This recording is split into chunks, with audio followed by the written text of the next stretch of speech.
Ini integrasi Alkitabiah. Integrasi Alkitabiah bukan hanya ngomong, tetapi hidup.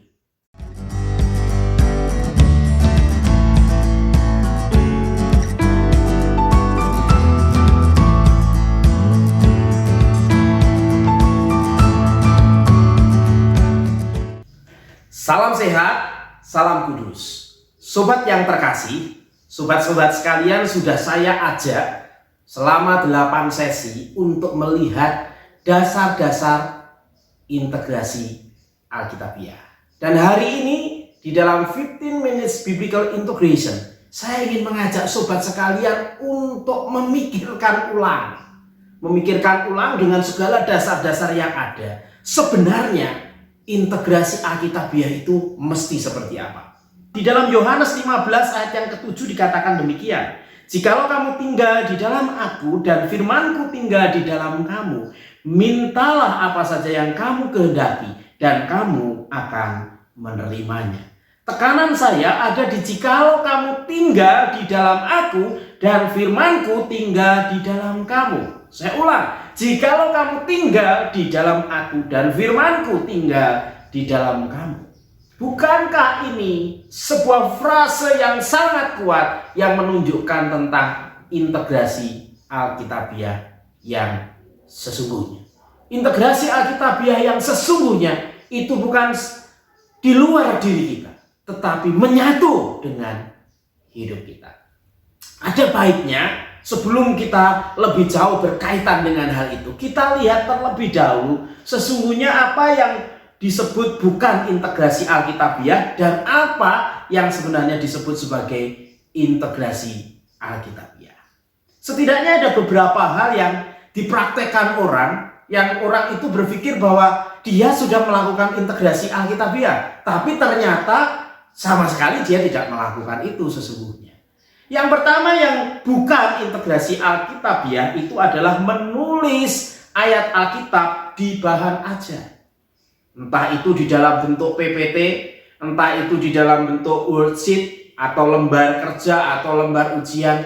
Ada kalanya beberapa rekan guru Kristen atau juga guru agama atau mungkin juga hamba Tuhan berpikir kalau sudah menuliskan ayat Alkitab di dalam bahan ajar itu atau di dalam bahan ajarnya yang bukan pelajaran agama Kristen, dia ada ayat Alkitabnya di situ, merasa sudah melakukan integrasi Alkitabiah. Padahal tidak demikian. Menuliskan ayat Alkitab di bahan ajar kita bukanlah integrasi Alkitabiah. Yang kedua yang sebenarnya juga bukan atau tidak bisa disebut sebagai integrasi Alkitabiah adalah mengutip ayat Alkitab saat mengajar. Jadi ketika mengajar di depan kelas atau kemudian berbicara dengan orang lain, kemudian dia mengutip ayat Alkitab di situ yang menurut dia cocok dengan materi pelajaran atau ilmu yang sedang ia sampaikan, merasa bahwa sudah melakukan integrasi Alkitabiah. Jadi kalau seorang guru IPA ketika kemudian dia menjelaskan tentang benda-benda, entah itu benda padat, benda cair, gas, kemudian dia mengambil ayat Alkitab katakanlah yang berhubungan dengan air, merasa bahwa dia sudah melakukan integrasi Alkitabiah. Padahal tidak semudah itu disebut sebagai integrasi Alkitabiah. Yang lain lagi berpikir kalau kemudian pelajaran itu dimulai dengan membaca perikop Alkitab, maka dia sudah melakukan integrasi Alkitabiah. Atau bukan di depan, nanti di belakang setelah dia menjelaskan kemudian dia memberi kesimpulan agak sedikit dikaitkan dengan ayat Alkitab, mencoba mencari ayat-ayat yang pas, kemudian menutup pelajaran itu dengan membacakan perikop, berpikir sudah melakukan integrasi Alkitabiah. Maafkan saya, itu bukan integrasi Alkitabiah. Ada juga yang berpikir kalau dalam satu per semester kemudian dia melakukan ada di 1 JP katakanlah atau 2 JP, dia melakukan yang namanya renungan di tengah-tengah pembelajarannya, dia merasa sudah melakukan integrasi Alkitabiah. Jadi katakanlah di dalam satu semester itu dia ambil satu sesi untuk mengajak siswanya membaca Alkitab, memberikan penjelasan, merenungkannya, maka itu disebut sebagai integrasi Alkitabiah. No, bukan. Itu juga bukan integrasi Alkitabiah. Ada juga yang berpikir begini, kalau saya membaca ayat dan berdoa, satu ayat saya baca kemudian saya berdoa di depan atau di balik saya berdoa di belakang, saya sudah melakukan integrasi Alkitabiah. Itu juga bukan integrasi Alkitabiah. Ada juga yang berpikir kalau saya menghubungkan antara subjek yang saya sedang sampaikan dengan ayat Alkitab, atau sebaliknya ayat Alkitab kemudian saya hubungkan dengan apa yang saya pelajari, saya sedang melakukan integrasi Alkitabiah. Itu juga bukan integrasi Alkitabiah. Loh, kalau semuanya itu bukan integrasi Alkitabiah, lah terus integrasi Alkitabiah itu seperti apa?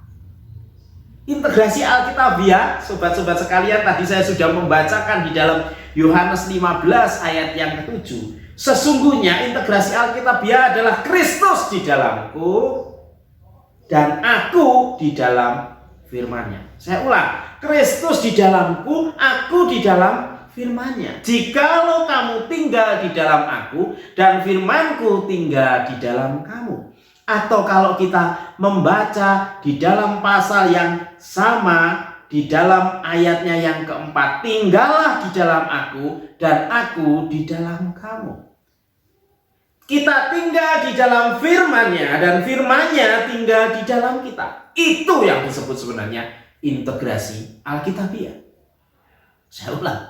Ketika setiap kita, para pengajar, setiap siswa tinggal di dalam firman-Nya dan firman-Nya tinggal di dalam kita, maka terjadilah sesungguhnya yang namanya integrasi Alkitabiah. Hanya di dalam dunia pendidikan itu diwujud nyatakan di dalam pengajaran, di dalam pembelajaran. Namun demikian kita tidak bisa mengatakan bahwa pembelajaran itu mewakili secara keseluruhan. Bukan. Hidup kita ini yang sesungguhnya memancar keluar di dalam pengajaran kita dan menjadikan hadirnya integrasi Alkitabiah.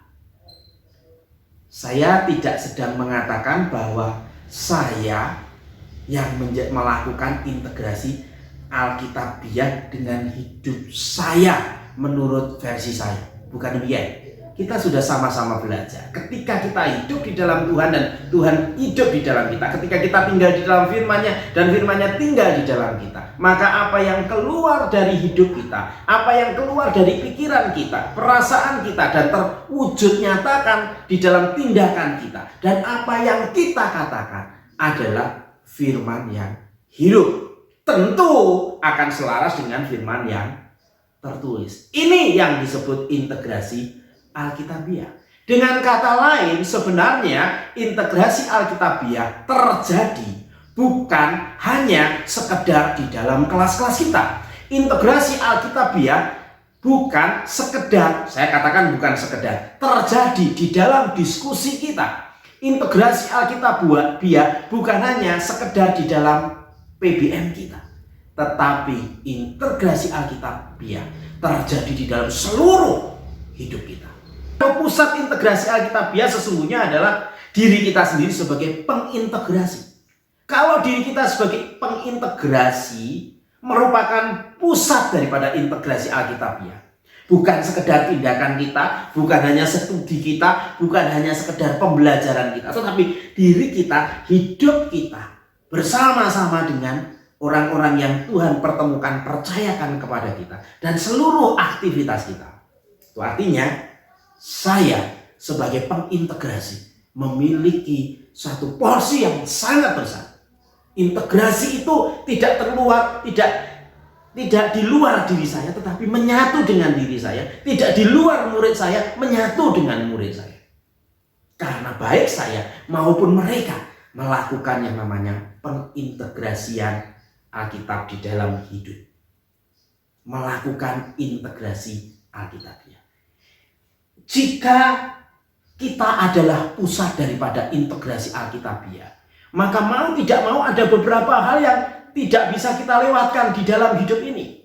Ada beberapa syarat yang mesti ada di dalam diri kita. Yang pertama, oleh karena saya adalah pengintegrasinya, oleh karena saya yang melakukan integrasi Alkitabiah itu dan ada di dalam hidup saya, maka saya harus bertemu dengan firman itu. Itu sebabnya syarat pertama terjadinya integrasi Alkitabiah adalah hadirnya Kristus di dalam hidup saya dan hidup siswa yang saya sedang bawa untuk memahami dan melakukan integrasi Alkitabiah di dalam hidupnya. Perjumpaan dengan Kristus menjadi dasar. Kalau saya tidak pernah berjumpa dengan Kristus, maka saya tidak akan pernah mengerti firman-Nya. Hanya orang yang kemudian mengalami perjumpaan dengan Kristus, dilahirkan kembali, maka ia baru mengerti kehendak Tuhan. Dia mengerti firman Tuhan. Dia disingkapkan untuk memahami firman Tuhan yang tertulis, mengenal firman yang hidup itu, dan menjalani firman itu di keseharian hidupnya. Tapi kalau tidak ada perjumpaan pribadi, sampai kapanpun tidak akan bertemu dengan kebenaran dan tidak akan bisa mengintegrasikan firman Tuhan dengan benar. Tidak akan bisa melakukan integrasi Alkitabiah. Bagaimana mungkin kalau saya tidak berjumpa dengan Kristus kemudian bisa mengajak siswa saya berjumpa dengan Kristus sehingga mereka pun bisa melakukan integrasi Alkitabiah di dalam hidupnya? Ini sangat penting. Kita perlu memikirkan ulang. Menjadi satu hal yang perlu menjadi fokus kita, bahwa saya perlu jumpa Kristus, siswa saya perlu jumpa Kristus. Baru integrasi terjadi. Yang kedua, tidak berhenti di perjumpaan dengan Kristus, tetapi kita mengalami kelahiran kembali atau mengalami hidup baru. Menanggalkan manusia lama dan mengenakan manusia baru. Ada proses sanctification, ada proses pengudusan. Dimulai dari pertobatan, dilanjutkan dengan menanggalkan manusia lama, mengenakan manusia baru. Seperti yang Paulus katakan.